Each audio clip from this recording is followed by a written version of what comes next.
Hello, Mood Group friends. You're listening to Packaging Perspectives from Mood Group, the podcast where we talk to people from the industry about their careers to date, what made them successful, what makes them jump out of bed in the morning, what they do for the companies they work for. And today I'm introducing you to Khaled Abdulwahab, who's the Director of Operations at Obeikan Folding Cartons. Khaled and I spent some time together at his very impressive facility only a few weeks ago in Riyadh, whilst I was there for Gulf Print and Pack.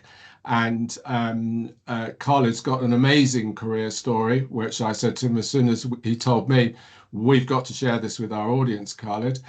And remember, to anyone who's watching this podcast, please, we're very interested in our future guests as well. So you will have noticed on the podcast page, there's an apply to be a guest button. Please click on that if you think you've got an amazing story to tell as well. We'd love to share it with our audience. So hello, Khaled. Please introduce yourself to our audience, explaining what you do and your role at Obeikan. Hello, Mark. Hello. I'm very happy for being with you. Thank you. Thanks for having me in your podcast. I'm watching for a long time. Yeah. And happy to have the opportunity to be one of your guests. And our pleasure. Yeah. Thank you for the good introduction. I wouldn't be able to introduce myself like you did. And it was very, very great opportunity to meet you in Riyadh. Waiting for the next time. Excellent. Well, yes, I greatly enjoyed it. And as I was walking around the plant, looking at how super efficient it is a clear example to me of excellence, something done very well. I love success stories. I love seeing things done very well. You clearly play a very large part in that. So for the benefit of our audience and for people that are either contemplating going into the packaging and printing sector as a career or have recently joined and are starting to work their way through, or maybe somebody who's been in the industry for a while but feels that their career has faltered a little bit or they haven't made the right choices. Can you just give us some background as to how it all happened for you? How go back to the beginning, share with us where you started with your career and how it's led up to where you are today in such a position of responsibility at Obeikan. This is a very interesting question, and I'm very happy that I can have the opportunity to say this in public, because this is I have a good story behind being in this career, and actually it's one of the most beautiful coincidences in my life. Actually, I'm a chemist background. I didn't have any professional study in particularly for printing or folding carton or even packaging related. But I'm for chemistry, you study chemistry so you can be able to understand any process. This is one of the advantages I have from my background in chemistry. But I started my career in sales, and after this I moved to quality control in home appliances manufacturing. I was working in a company called Electrolux. And this was in Egypt, wasn't it? I believe. Yeah. Electrolux had made an acquisition for one of the large home appliances company in Egypt at the time, and it was very huge acquisition at the time, and this was like 2010 around, and I was working on the same company by the time of the acquisition happening, and I was working between cooker and water heater, which is not related at all to paper and packaging. And if someone told me you could be working on this field anymore, I won't believe this. So I got married in 2013, and during my honeymoon, I was in Sharm el-Sheikh, and very famous Sharm el-Sheikh. The people go there for snorkeling and diving and stuff like this. So it was a honeymoon, and I went for a snorkeling trip. And my wife was me, and I have Samsung mobile S1, the first Samsung. And unfortunately, the phone dropped from me, and the camera got broken. And when the camera broke, and we are going to this trip, and I told my wife, we need to have some pictures. It's first time to me to do snorkeling. And so How can I do this without a honeymoon with my wife, with this nice place, without any picture? Then I was really thinking about what to do. Then some idea popped to my mind. I told her I couldn't pick up any couple, respected, decent, like we can trust them. So I ask them to take some pictures for us and share this picture through WhatsApp. I don't remember if WhatsApp was already start this time or just through by email or by Bluetooth or something like this. She said, if you can do it. Luckily, I met a very decent couple. One of them both are still friends for our family relation still there. And I said, hi, how are you? What are you doing? And again, another constant, they are doing honeymoon and they married in almost the same day.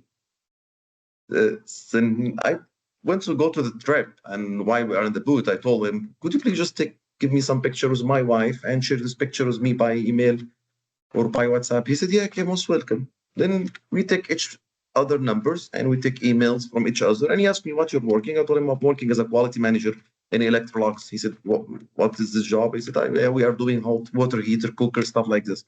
He said, I'm working as accountant in company in Saudi Arabia. Yeah. And that's it.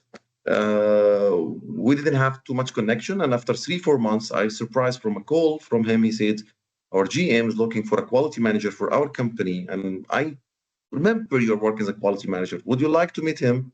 I said, yes, why not? Let's figure it out. So I met him, and he was working as a GM for a paper and packaging company in Saudi Arabia. Not my current company, but it was a well-established place for the food packaging and for folding cartons. And here I am. I am now as leading one of the biggest company in the Middle East, and for sure in Saudi Arabia, for folding carton, taking care of the whole operation of such big number of employee and such big number of machines. That's why it's something not happening every day. Story. Amazing story. And if I recall correctly, you interviewed, you got given the opportunity to join that company at the time, which is what took you into folding cartons, was it not? Yes. That's what got you into the industry.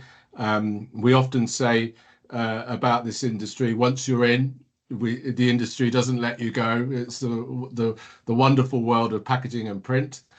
We all get it. Yeah, I remember during the interview, the interviewer, he was the GM this time, and he's still my friend as well. His name was Shahada. I don't know if you met him one day or no. That time it's one of the pioneers in Saudi Arabia on this industry. And he told me, Khaled, you are working in the cookers. Yes, I said, yes. He said, we are working inside the cookers, because we are working on the food inside the cookers. You are working and I laughed. He said, yeah, but we find some meeting points between us, because in that time I was joining as a quality, and they are willing to apply PRC. And I got the certificate for PRC, and I lead the company to get qualified for PRC at this time. Then I learned packaging through quality. After this, I become the plant manager, and so on, until I moved to Obeikan. Yes. So a wonderful story of an accident happening to your phone, meeting somebody as a consequence that you needed some assistance from, who then subsequently kept you in mind for an opportunity in Saudi Arabia. You came to Saudi Arabia with that company, went into folding cartons, and then, as I recall, a reasonable time later, a call came from Obeikan inviting you to come in and have a discussion with them about their requirements. And you've subsequently climbed the ladder with Obeikan over a number of years as well into the position that you're in today.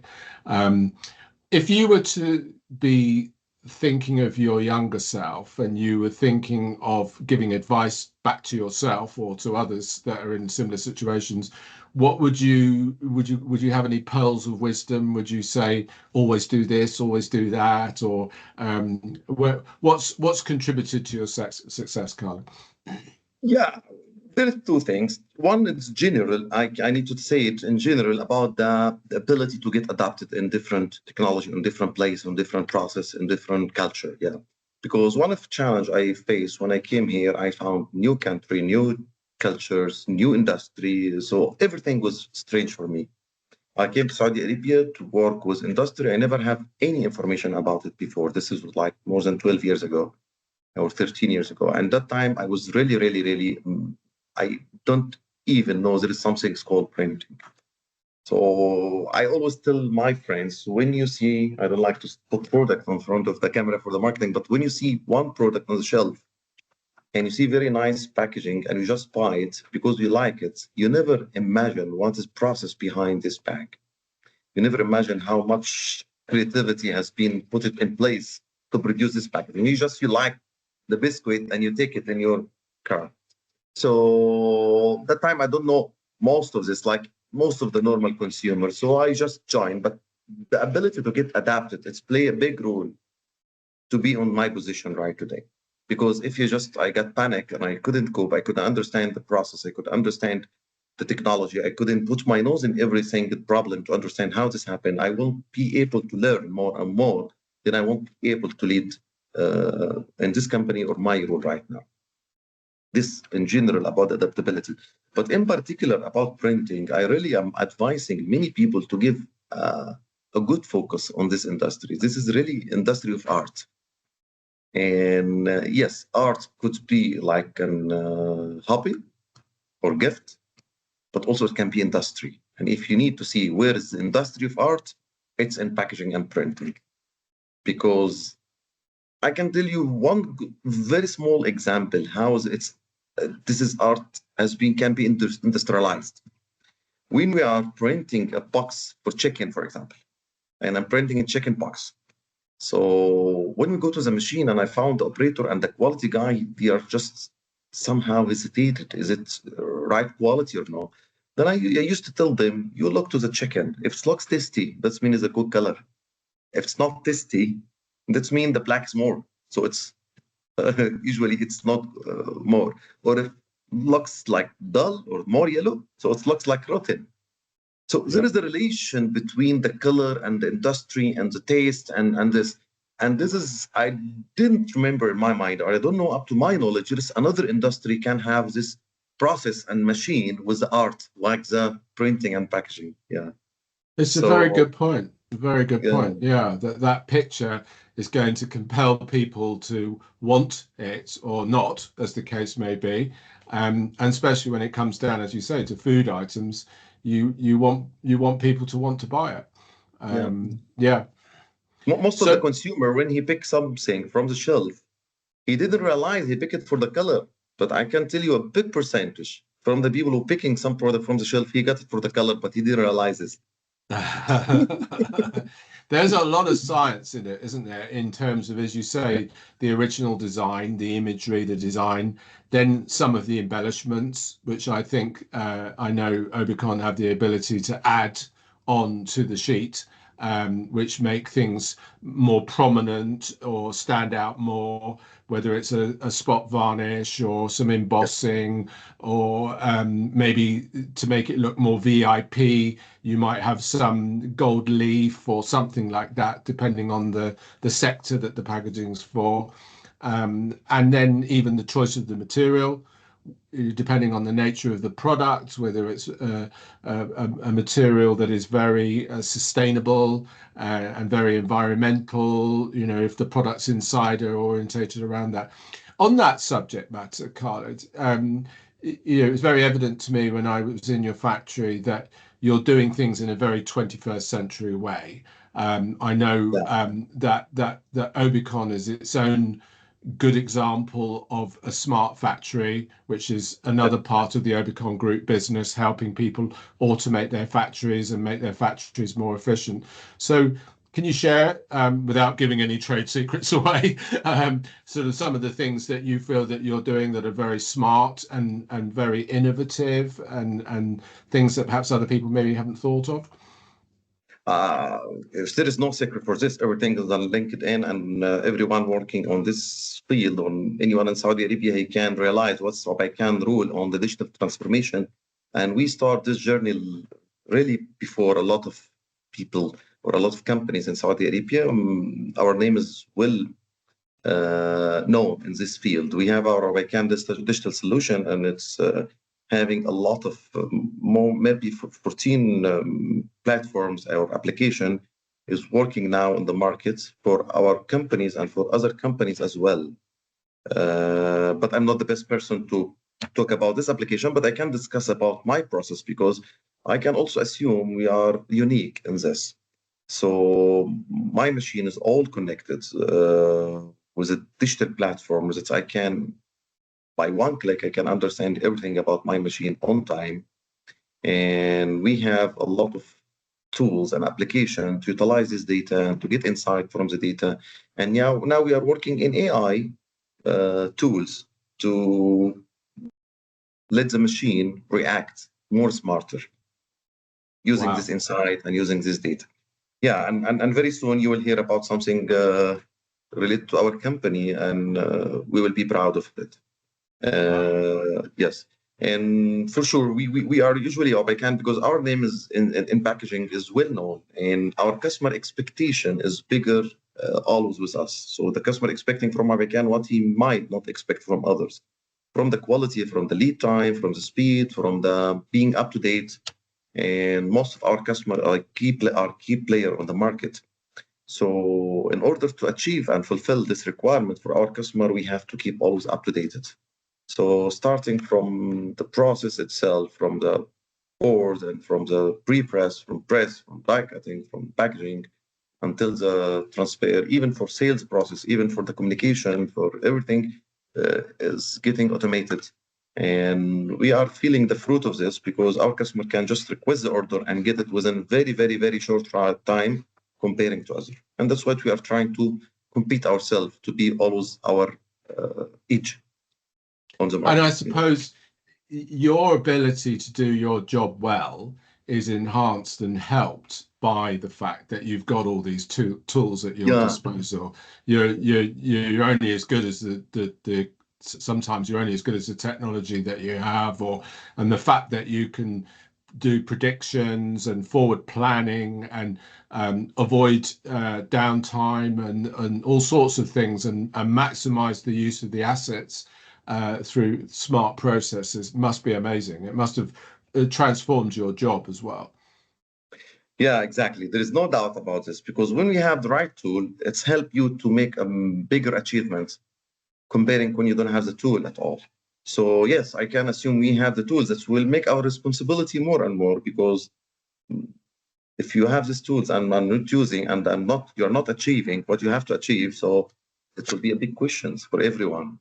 Absolutely. So that's why we keep always ourselves ahead of the targets. Reinventing almost. Yeah. I remember you telling me as well when we were there in the pre-press department. I remember you talking to me about something that you'd implemented through COVID to do with color management and what effect that's had with customers.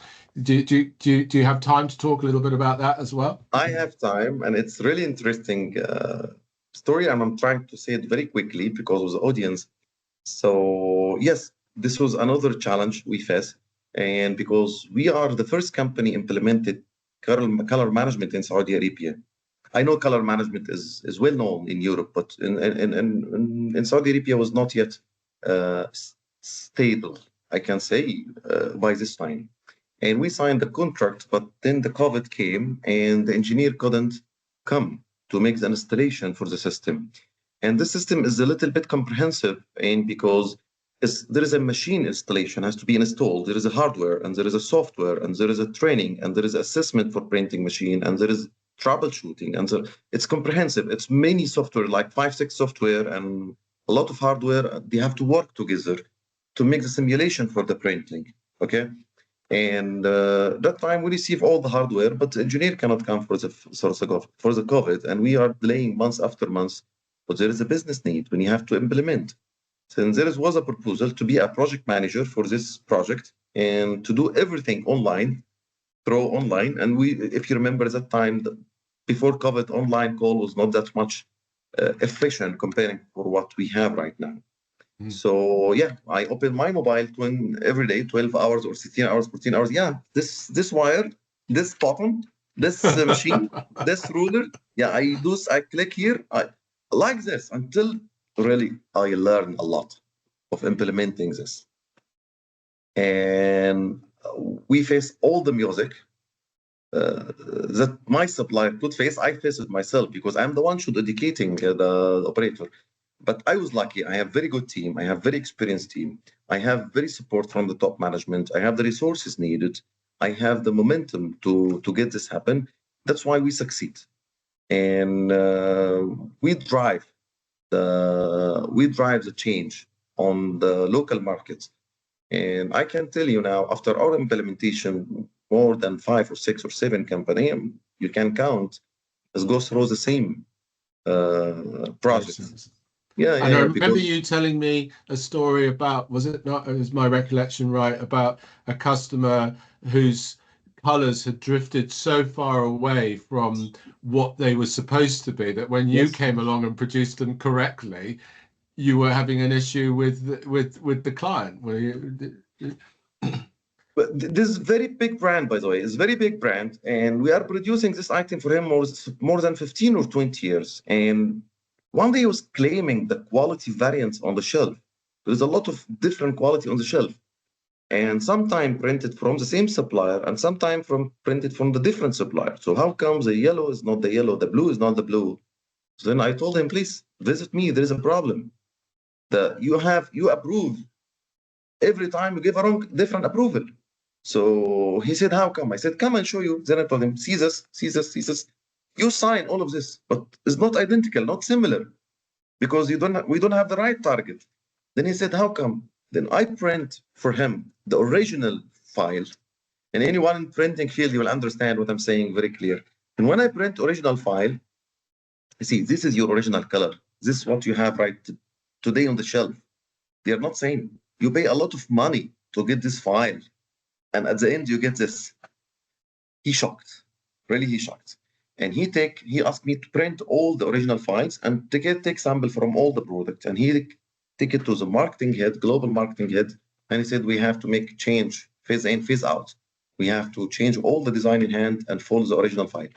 And we succeed in this project. And I get a lot of appreciation from self. I'm talking about myself. I'm talking about Obeikan, actually. So we get a lot of appreciation that we contribute in this success. And if you go to the shelf now in Saudi, in any supermarket, in any places, you'll find almost identical color. And the color is something really we owe our customers to take care of it. Because there is a lot of products they sell by color. If you go to the shelf, you might not read Coca-Cola, but you'll take the red one. Yes. Unconsciousness, yeah. So we sell by color. So we respect this and we understand what is the color, why the color is very important to our customer. That's why we invest a lot to protect it. Yes. Another area that we're hearing spoken about more and more with packaging is sustainability, and also things to do with anti-piracy or security, and also the IoT, the Internet of Things, where you're getting smart packaging. Any sort of ideas in that area that you're following and looking at the moment and thinking, I can see developments there? Is there anything that's exciting you about those three subjects? If we talk about sustainability, it's very clear. The 2030 vision in Saudi Arabia is very, very, very, very aggressive. I can say there is a quick progress on the sustainability. But as you know, it's moving target. So every time we do something, the target come again is harder than what you did. So yes, we have a lot of initiatives on sustainability. And I remember you discussed with Haitham, he's working now on a lot of initiatives. Scope 1 and Scope 2. Yes, Scope 1 and Scope 2, yes. Yeah. And we have some softwares to calculate per machine what is the carbon emissions for every per machine, per process, per shift, and this will help us to be on a better stage on sustainability target. So yes, and because Obeikan is part of international packaging group, and we have like our committee, which is we are meeting every year and we are sharing idea, we're sharing a lot of innovations on sustainability. We discuss also the updates. So yes, every day we come with a new trend or a new update or new packaging solution. I have some sample with you. I can show you next time that how we managed to replace unrecyclable material with recyclable material. And we sometimes the customer asking this, we are ready with the solution, or sometimes we offer our customer, yes, you can replace the plastic if you need by having this in paper, by this way, by this cost, etc. Yeah, so it's moving target. We are Brilliant. always under pressure of achieving. Yeah. Well, I knew if anyone was ahead of the curve and looking at the future, it would be you, Khaled. So, yeah, well done, and Thank you. we're fascinated to learn more in the future as you roll out other things. So, before we draw the podcast to a close, anything that you'd like to say to the audience on the subject of careers and print and packaging and what you love about your day and any inspiration for people? If I'm gonna talk about my job, so I can speak 1 week, so it will be longer than you think. Because really, one of the good things on the packaging is that you don't have standard product. I have more than thousands of SKUs. Every day I receive a new product from my customer is a new project, new artwork, new box style, new way of printing, a new machine, new everything. So really, this is endless enjoyments when you work in printing and packaging. This is the conclusion. So we are not, we are way far from any jobs. Like we are not doing the same thing every day, because every day I have different projects, different proposals. All the parameters are changing, whether it's printed in color, whether it's printed both sides, what material, what embellishments, what the die cutting is, how it's glued, even down to the distribution of, is it going to one place or 5,000 places? Yeah. I've always thought it's the same. It's the beauty of printing and packaging is no two orders are the same. Every order, the parameters change. And in the middle of that, and most importantly, you've got somebody like yourself who wants to make sure that despite all those things changing like that on every single job, every day, all day long, 24 hours a day, 7 days a week, that you're maximizing the uptime on your machines. Yes. You are reducing the amount of wastage. You are controlling your overtime. You're reducing the opportunity for any bad debt due to customer unsatisfaction. And you're trying to give the best return on your investment to your shareholders, which is squeezing that asset. And that in itself, if everything was the same all the time on every job, that in itself is difficult to do. But when you add all those different parameters in, it's a big job, Khaled, and I take my hat off to you. Especially in a place your size. I mean, it's absolutely enormous, isn't it? Well, thank you very much for sharing your views and your experience and career with our audience. Much appreciated. Thank you for showing me around Obeikan when I was there in Riyadh a couple of weeks ago. Look forward to my next time with you in the kingdom, and keep on doing all that good work. Thank you very, very much. Thank you very much. Thanks for having me. See you again. You're very welcome, Khaled. Thank you. Thank you. Bye-bye. Bye-bye.